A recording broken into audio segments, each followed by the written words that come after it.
Ini model. Biasanya manusia yang kepengen benar masuk surga, ini malah surganya yang rindu, kangen benar kepengen dimasuki oleh 4 macam manusia. Siapa mereka? Pertama, taliyil Quran. Orang yang gemar, hobi membaca Al-Quranul Karim. Orang yang gemar membaca Al-Quran dirindukan oleh surga. Apa membaca sekedar membaca? Ya, membaca Quran kan beribadah, dari sebab membaca itu mengerti atau tidak mengerti artinya.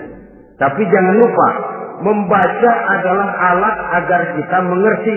Mengerti adalah sarana agar kita bisa mengamalkan dengan baik. Itu maksudnya. Baca Al-Quran agar kamu mengerti isinya. Kalau sudah kamu mengerti isinya, kamu bisa mengamalkannya dengan baik. Jadi semua pun yang dimaksud di sini adalah orang yang gemar membaca Al-Quran, tapi prosesnya setelah membaca, orang mengerti. Sebab orang hanya bisa mengerti kalau dia sudah membaca. Kemudian apabila mengerti, dia terdorong untuk mengamalkan. Taliyil Quran bukan hanya orang yang sekedar gemar membaca Al-Quran, tapi juga yang membawa gaya hidup yang Qurani. Saudara-saudara kaum muslimin rahimakumullah, taliyil Quran, orang yang gemar membaca Al-Quran dirindukan oleh surga. Yang kedua, wa mut'imil ji'an, orang yang memberi makan orang yang kelaparan. Nabi memberikan anjuran sangat. Siapa yang ingin dekat dengan aku di hari akhirat nanti, bersahabatlah ia dengan yatim, dengan piatu, dengan janda-janda tua yang miskin, perlu uluran tangan, mereka yang hidup di bawah garis kemiskinan. Bila diberikan kelebihan rezeki oleh Allah, bersahabatlah dengan orang yang tidak mampu.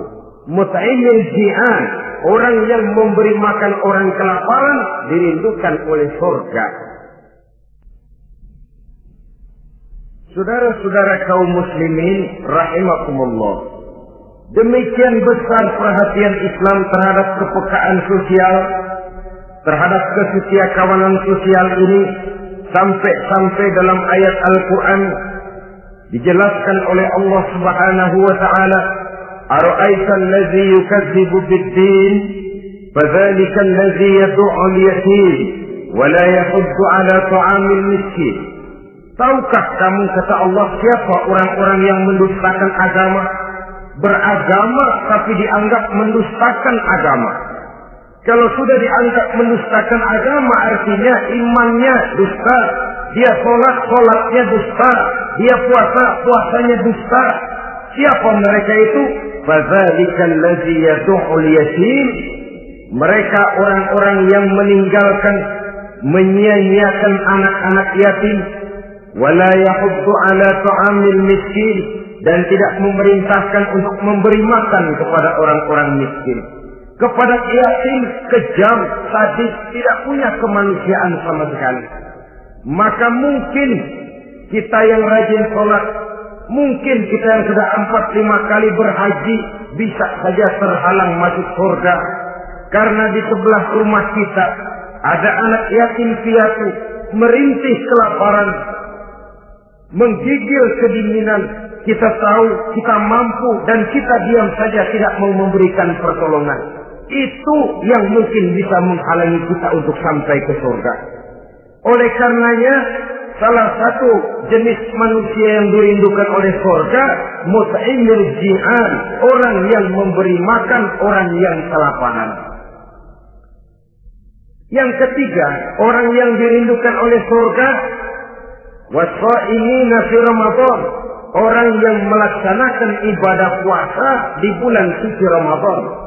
Dan yang keempat, ini yang ada kaitannya dengan masalah kita, wa hafizil lisan.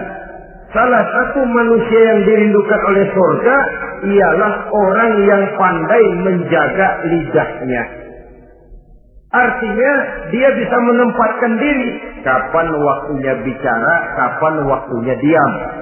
Orang bilang memang kalau bicara itu perak, diam itu emas.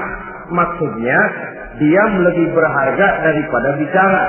Tapi orang memang harus pandai menempatkan diri. Artinya tahu kapan waktunya bicara, kapan mestinya diam. Kalau waktu diam dia bicara, namanya dia tidak tahu diri.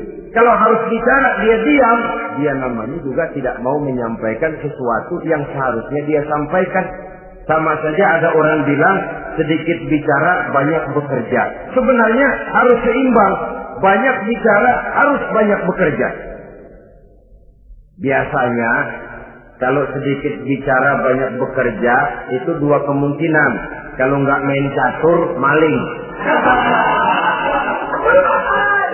Yang namanya maling bicaranya sedikit. Maling buka jendela lalu berbisik sama temennya, udah tidur. Ngomongnya segitu, selebihnya dia kerja serapi-rapinya. Sebaliknya, banyak bicara, sedikit kerja, bahkan nggak pernah kerja, orang gila. Coba dia lihat orang gila, ngomong melulu, kerjanya nggak ada. Jadi oleh karena itu memang harus seimbang. Pendeknya kita harus tahu kapan mesti bicara, kapan mesti diam. Kalau menghadapi kebatilan kita diam, kata Nabi, as-sakitu 'alal batil syaitanun asra. Orang yang diam menghadapi kebatilan, setan gagu. Masya Allah, saudara-saudara. Ada munkarat, ada maksiat, ada kebatilan, ada kezaliman. Dia diam tidak mau menyampaikan yang benar, itu setan gagu. Sehingga dikatakan qulil haqqa walau kana murran, sampaikan, katakan yang benar walaupun pahit. Dan memang menyampaikan kebenaran bukan main pahitnya, bukan main getirnya, banyak resikonya. Tapi ini sesuatu yang harus kita sampaikan. Sebab kata Nabi tadi, orang yang diam menghadapi satu kebatilan sama saja dengan setan gagu. Orang yang pandai menjaga lidahnya dirindukan oleh surga. Dan ini walaupun kelihatannya pekerjaan ringan, kecil, berat, saudara-saudara. Bahkan diceritakan Nabi Ibrahim itu pernah nangis di hadapan Allah Subhanahu wa Ta'ala. Ketika ditegur, ditanya, kenapa kamu menangis Ibrahim? Saya ini seumur hidup pernah 3 kali berdusta, ya Allah. Bagaimana saya tidak bingung mempertanggungjawabkan ini di hadapanmu? Nabi Ibrahim seumur hidup 3 kali bohong, bingung, nangis. Kita sehari 16 kali bohong, nyengir. Nggak ada bingungnya, menghobi. Kalau nggak bohong, puyeng palanya. Tiap hari selalu mencari sasaran. Siapa lagi gue bohongin? Saudara-saudara kaum muslimin rahimakumullah. Kelihatannya pekerjaan ini kecil, ringan, tapi sungguh berat. Mengerem lidah, menjaga lidah daripada perbuatan ucapan-ucapan yang tidak mengandung manfaat, apatah lagi sampai bersifat dusta dan membahayakan orang lain. Oleh karenanya, dusta ini, kalau dalam agama, berdusta dalam agama, biasanya munafik. Mulutnya beragama, tapi hatinya kafir. Jelas itu munafik. Itu dusta juga. Dusta yang membawa kita kepada dosa kelas kasar. Ya kalau kita mendustai teman, memang dosa.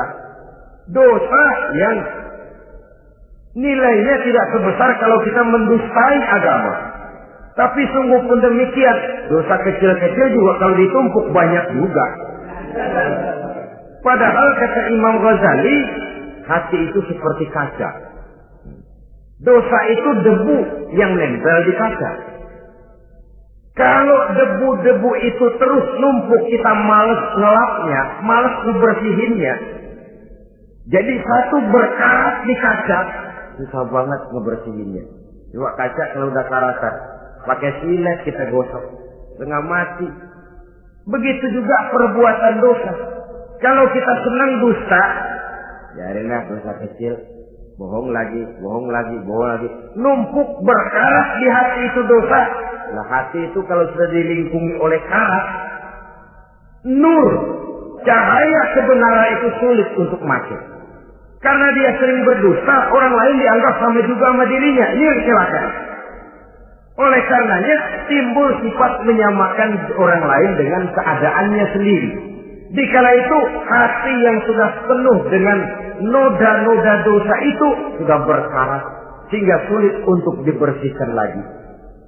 Itu sebabnya Nabi berpesan, ittaqillaha haitsu ma kunta wa atbi'is sayyi'atal hasanata tamhuha wa khaliqin nasa bi khuluqin hasan. Bertakwalah kamu kepada Allah dimanapun saja kamu berada. Bertakwa dimanapun saja kamu berada. Di pasar takwa kita, di kantor takwa kita, di masjid takwa kita, di rumah tangga bertakwa kepada Allah dimanapun saja kamu berada. Kita sih kadang-kadang takwa juga cuman musiman. Takwa kita pakai tempat. Asal lagi duduk di masjid, dengerin pengajian, dengar kiai pidato, manggu takwa bener. Keluar dari masjid, teler aja lagi.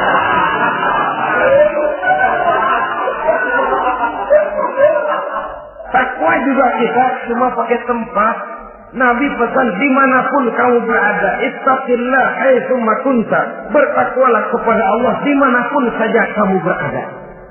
Wa atbi'i sayyi'atal hasanah tamhuha. Ikuti perbuatan salahmu dengan kebaikan, niscaya kebaikanmu akan menghapus kesalahan yang kamu kerjakan. Kalau sadar kita, ya Allah tadi berdusta, astagfirullah, perbanyak istighfar. Ikuti. Jadi begitu tuh kaca kena debu, lap. Kena debu lagi, dilap lagi. Kena debu, dilap lagi. Insya Allah tidak sampai bersalah.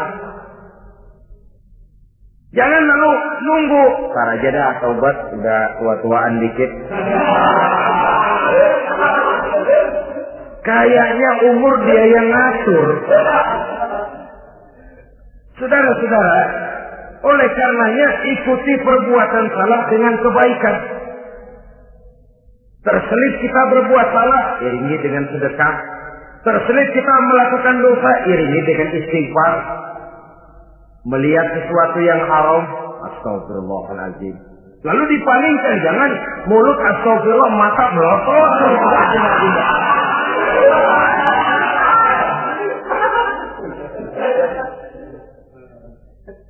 Wa khaliqin nasa bi khuluqin hasanin, dan bergaulah dengan manusia mempergunakan akhlak yang baik.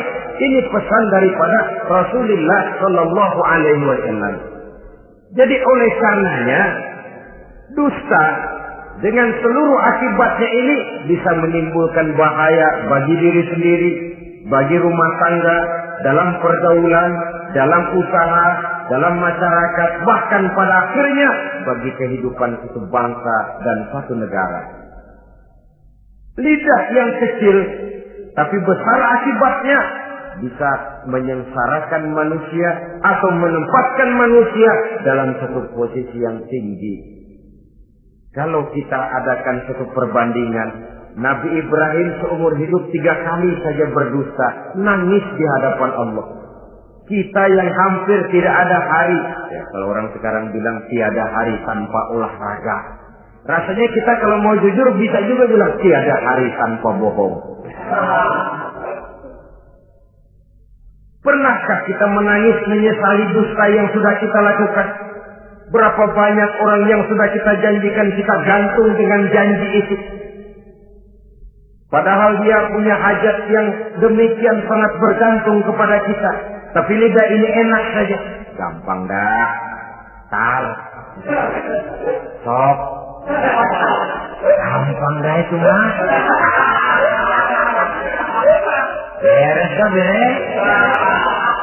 Enggak ada yang enggak beres. Semuanya kalau lidah kita beres, gampang, ntar, besok, enak, endah aja.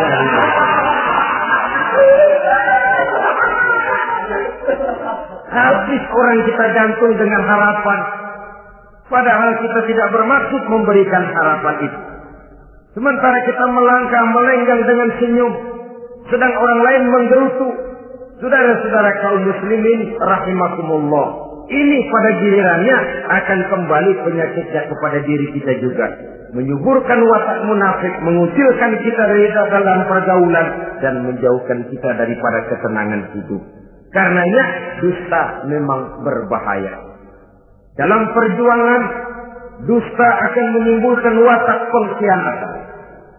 Dusta juga bisa menyebabkan munculnya musuh-musuh dalam selimut, yang pura-pura berteriak membantu perjuangan, tapi di belakang mencari titik kelemahan kita.